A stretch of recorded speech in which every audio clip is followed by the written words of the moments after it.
Welcome to ESPC Focus interview. Today, we will be talking about women in the cybersecurity arena in Africa. Together with me is Confidence Stavely, a Cybersecurity Woman of the Year 2021 finalist, IFSEC Global Top Influencer in Cybersecurity and Fire. Confidence is a Top 50 Woman in Cybersecurity Africa 2020 finalist, BBC Biz 100 expert, and an external faculty of the FinTech Institute in Lagos, London, and Toronto. She contributes to the social responsibility through her CyberSafe Foundation. Its flagship initiative, Nogo Falmaga, is combating digital fraud perpetrated through social engineering by delivering simple, relatable cybersecurity education across Nigeria and beyond. She has also authored Africa's first storified cybersecurity awareness book and led cybersecurity upskilling and awareness projects in partnership with the UK government in Nigeria. Thank you so much for joining me in this show, Confidence. You are really a woman on fire. Thank you so much, Professor Jas. Yes. So then you are not just a cybersecurity woman, but also woman on fire.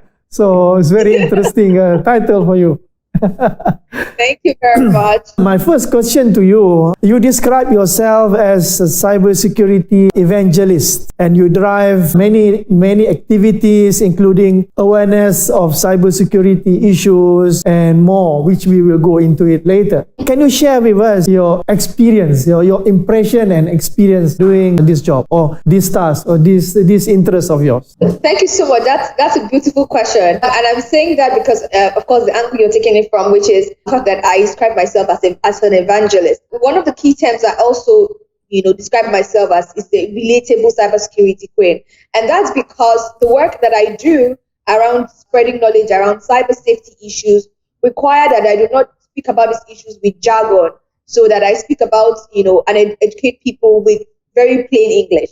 I mean, English that they can understand and communicate very clearly how they can use technology, but safely. So my passion lies around helping people, especially the most vulnerable people and businesses, to be able to use technology, but in a way that's safe. That means they need to imbibe, cyber hygiene best practices, the simple things that keep us safe while we use technology. Because technology is a good thing, but again, just like every other thing that we have, there are pros and there are cons. There are risks associated with them. So people need to know what the risks are and how to protect themselves. And really that's been what I've been doing, for the past couple of years.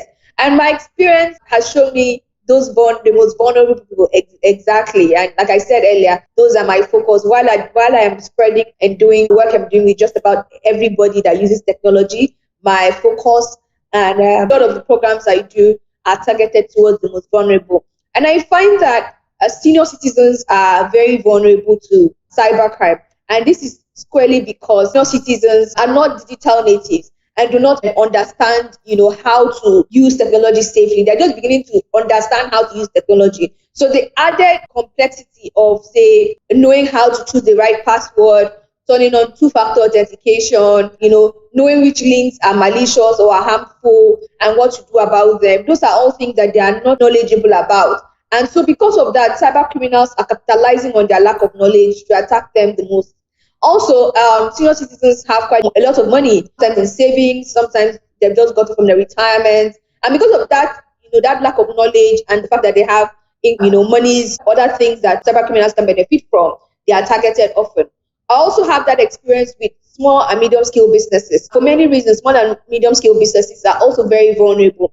They do not have the budget and they do not have personnel and many other things required to keep an organization safe. So you find that they're very vulnerable. I find also that people who are semi-skilled, are also very likely to become victims of cybercrime as well. And that's why I'm focusing on these demographics, small and medium-scale businesses, focusing on helping senior citizens understand cyber safety, doing some work with children as well, and doing quite a lot of upskilling around the place to ensure that people enjoy technology, but do it safely. Right. I think it's interesting to hear you talking and to see you talking about the energy of talking about what you do to help these people. And where do you acquire these skills? And perhaps you can share with us a bit more about your background.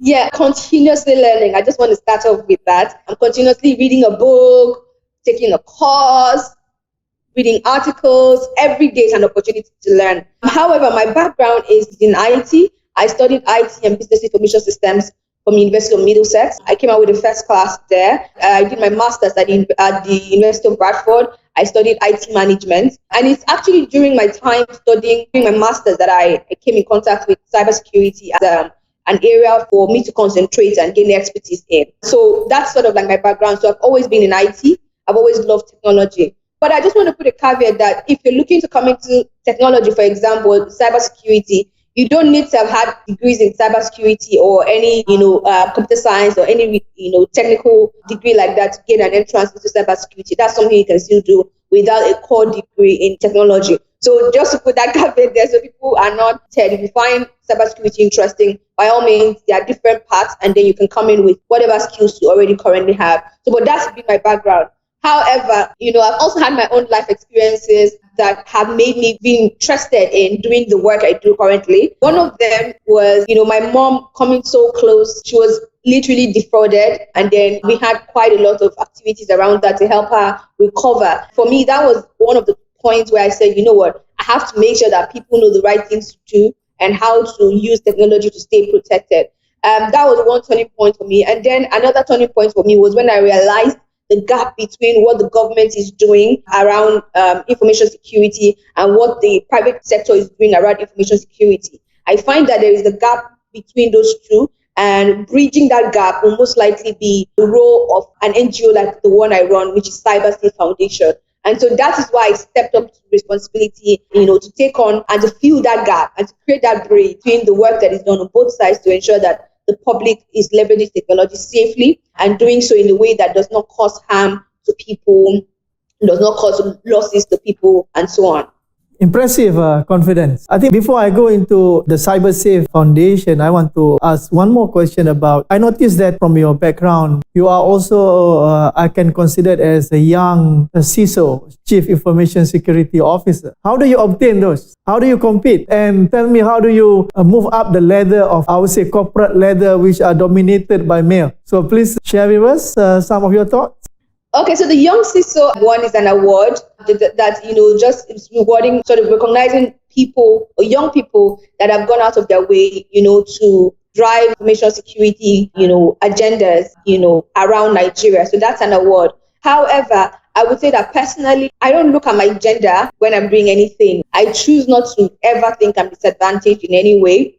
I focus on solving problems. I believe that solving problems attracts value. One of the value I have gotten from solving problems is I have grown personally and I have grown in my career. So this is exactly what I advise just about any woman interested in taking on a role or taking on a career in technology or cybersecurity, that forget about your gender, continue to grow yourself, continue to look out for problems and the opportunity lying behind the problems, because problems are literally opportunity in disguise. And if you can put on your gloves and get the work done, you will definitely rise up the ladder. And of course, personal development is a key hack as well. I have always, and I'm continuously learning new things. I just want to ask you about your time management. I mean, how do you juggle between your spending your business and helping people on the ground, as you said, that filling up the gaps between government work and companies or even community services?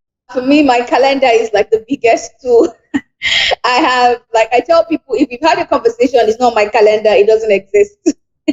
Literally, because my calendar is what keeps me organized. So my calendar is my biggest and strongest coping mechanism.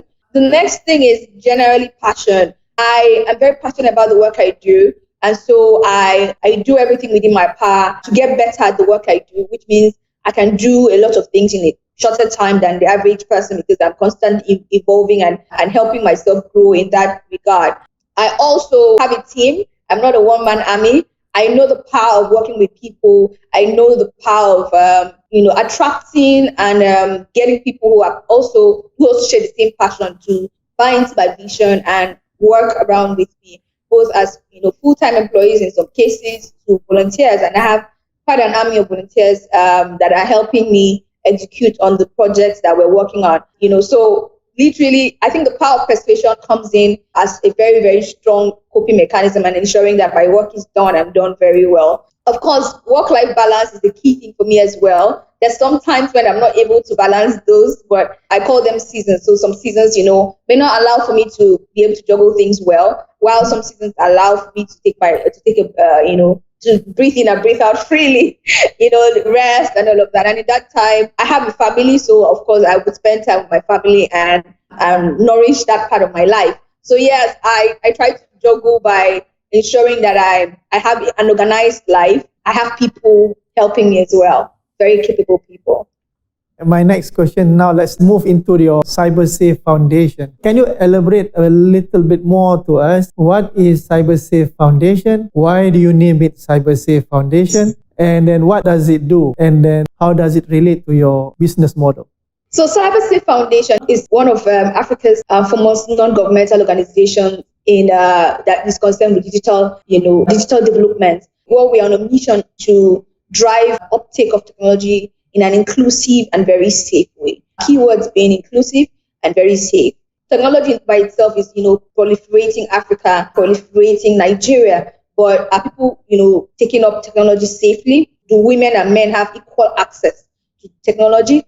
Do women and men have equal access to the skills, digital skills, to leverage technology in this new world? Those are the things that we're concerned about. Also, do women and men know how to use technology safely? I think I've used that phrase quite a lot of times, but that's like the core of what we do, helping people technology safely and ensuring that in this uptake of technology that women are not left behind, for example, which we're seeing in quite disproportionate ways, the way technology skills are spread, the way technology and access to technology is in Africa and in Nigeria specifically. So the work we're doing on a mission to ensure inclusive and safe use of technology. And we're doing this with the NGO model. We're not-for-profit. And so we are driving the work through our initiatives and through projects that we execute, sometimes in partnership with a huge funding partner like the UK government, sometimes as a project we take on domestically as well.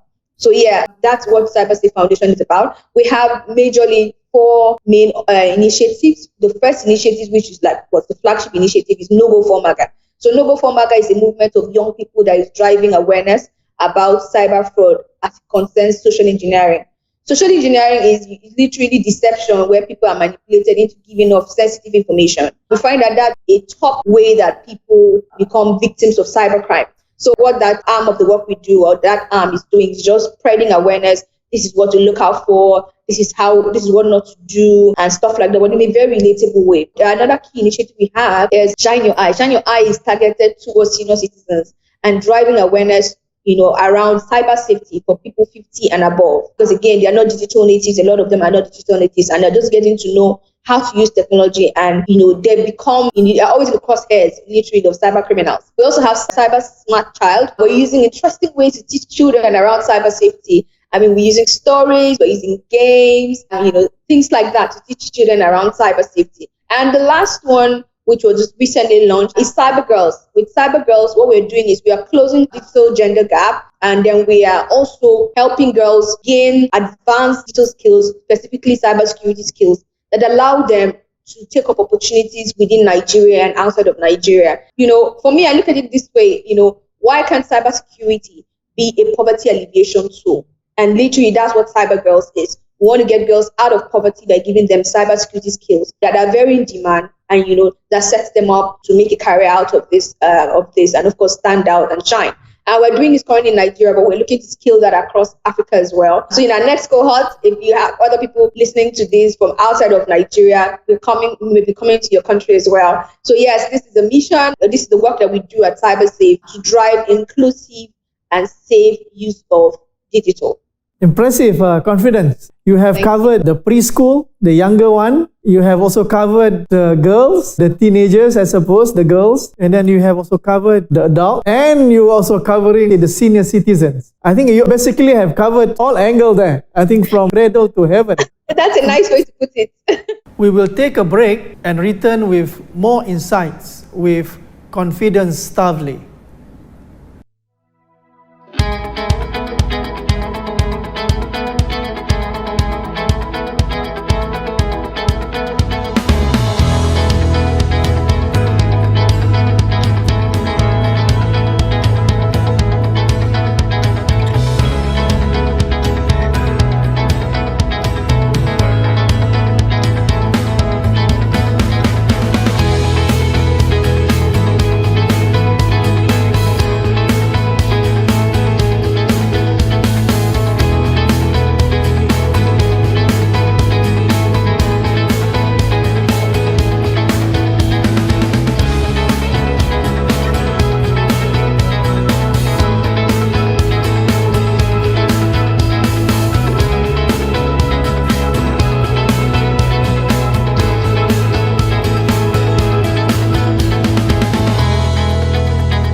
My question to you is, how do you mobilize your resources? I think there are two parts that is important.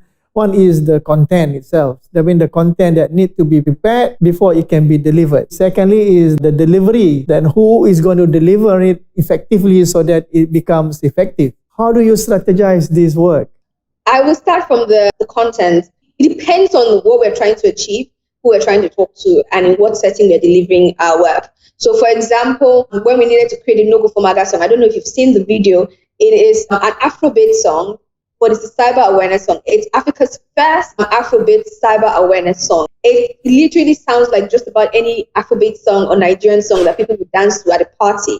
But it's not a party song per se. It's a cybersecurity awareness song. It teaches around, things like identifying social engineering tactics that cyber criminals use, but in a very funky way that people can understand and dance to, but still get educated. So we did that, for example, delivering that. We got funded by the UK government to do that. We worked with the very best music producer we could find in Nigeria, and I dare say a huge part of Africa. He's one of the best. And then we worked with him to deliver that. So what we do, oftentimes we understand who we want to communicate with, and then we get the best people who can communicate to those people, put the content in a way that is attractive to them. For our upskilling that we're doing, a lot of upskilling that we're doing, we partner with different professionals and we get them in as volunteers. And then when we get them in as volunteers, we work very closely with them and we're able to develop the content. My leadership style doesn't have me believing I'm an island of knowledge. And this has been quite a very good philosophy to have, because I find that people are willing to help once you give them the opportunity to help you. I reach out, I speak to people and I get people in on the vision, because it's a very good cause. Anyway, all of our projects are good causes, and we give people the opportunity to help us. So that's sort of like how we put together our content. We find the right audience, the best people to work on it, and then work on it with them. So another example I would give is when we're upskilling in partnership with the UK government, we ended up upskilling employees of 4,500 SMEs in Nigeria. We put together a volunteer team. We put together a volunteer team of 17 cybersecurity professionals across the world. And these were top performing people, giving their services to top banks in Nigeria, to top organizations across the world. And what we did, we brought them together and, they delivered the content. They made the content and they delivered the content. So the quality is top notch, but then it's coming from people who are volunteers, people who know that this is worthy of their time and they dedicate their time. So I think one of the biggest tools I have and I've been blessed to have is gift of people and the gift of, selling the vision I have, persuading people to be part of it and contributing their little or their much to it, as the case may be. Interesting, assembling those important components to make it work. And what excites me the most is that you are able to do it. Congratulations on that. I'd like to go a little bit more detail in terms of people on the ground, since you are serving them. So I want to ask you about the situation of cyber crimes among the people. Perhaps you can categorize them and relate to us a bit more about worst case scenario or worrying factors that you have seen on the ground that need more attention. One of the key issues I'm finding around here with cybersecurity in Africa is social engineering is still a big issue. People are still very prone to falling for scams that, come via email or via instant messaging platforms. So we're seeing quite a lot of that, harmful links spread across Africa. We're also seeing pre-installed malware on devices. And of course, malware also contacted people that are, getting malware because of their unsafe habits, such as, clicking on harmful links or opening attachments. People don't know better, and so they would do a lot of these things without necessarily knowing. We're also seeing SMEs really, really hit by cyber crime. This is quite painful because, again, like I said, SMEs are vulnerable to attacks, and unlike their more established business counterparts, the big businesses, the SMEs do not have the people, the processes, or the technology. A good number of them do not have those in place, and these are like the three pillars of cybersecurity. You need to have the people, processes, or technology. And get different ways you can tackle this, of course, starting with the people pillar first, being able to get your people to be skilled enough, making shifts with the ones you already have, and sort of skilling them to understand what the issues are and how to protect your organization. I think that's one angle to come from. We find that SMEs may need a bit of more guidance on standards on how to basically enable cybersecurity and ensure cybersecurity is focused within the organizations and do what they can within the budget they have. Again, SMEs may not have the budget like big businesses to execute cybersecurity programs. But then there are still things they can do. For example, an SME can concentrate on the basics, going back to the basics and ensuring that the basic cyber safety measures are put in place. Our passwords chosen properly by all employees. Is two-factor authentication turned on every platform that has that feature or that safety feature. You have a firewall. You have anti-malware installed on all of the devices. Those are like basics. Before you start going on to more complex things, those basics need to be taken care of. Also, one of the issues we also find with small businesses is lack of prioritizing cybersecurity, and that's leading businesses to see all sorts of attacks.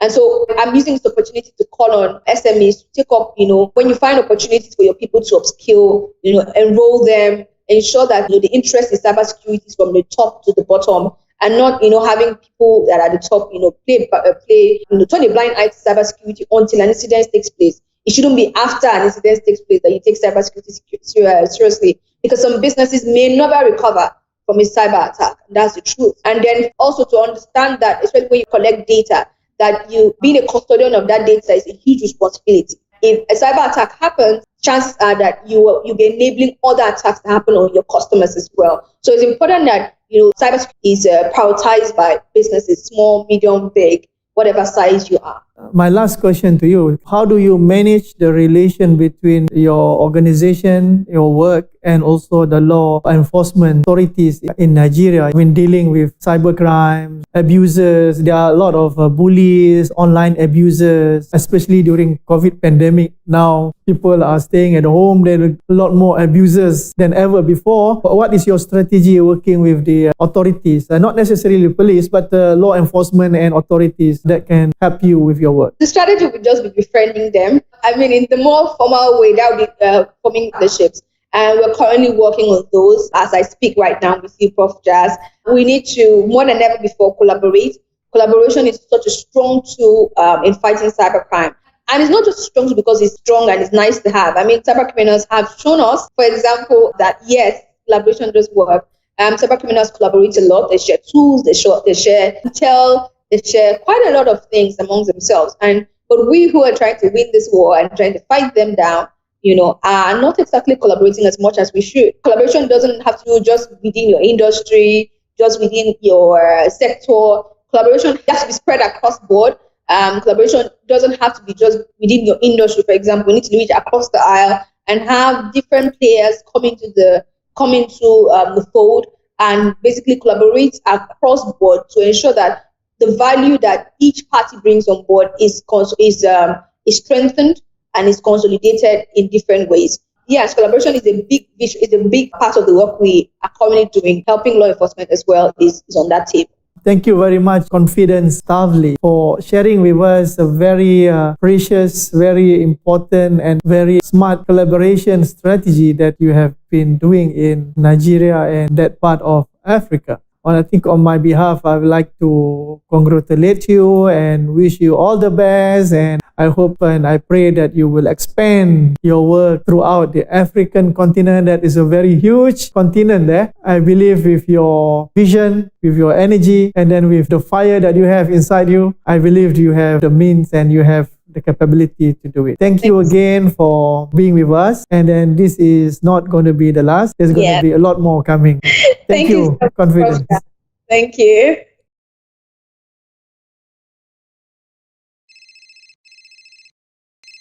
Hello? I'm calling you for your account. You will lose your account. My account, okay. But just give me your password, your card number, your card number. Okay. My card number is 1534565. No go for my God. No go lose God. Make you no start. Go for your hand. See, I see why you're plenty. They wanna do you dirty. They wanna make you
See my brother, no go come. If they ask for your CVV, no go drop palm. If anybody tell you, say, hey, I'm calling from the bank, can you send me your PV and make you block calm? Come out back by the world, more bill.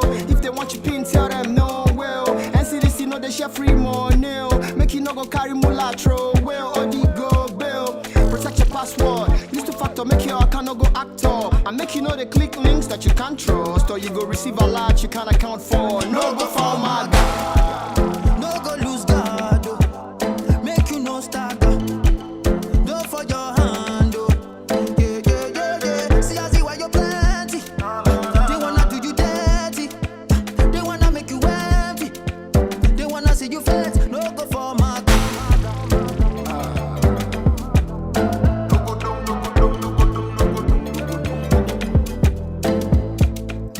I'm a big boy. My God. I get a big toe. My God. You want to try me? My God. Now you behind me. My God. Wait first. If you like police, they might get wait first. I confess. To conclude the show, if you have any feedbacks or comment, please do not hesitate to email me on the email address shown on your screen. Please join us again for the next time.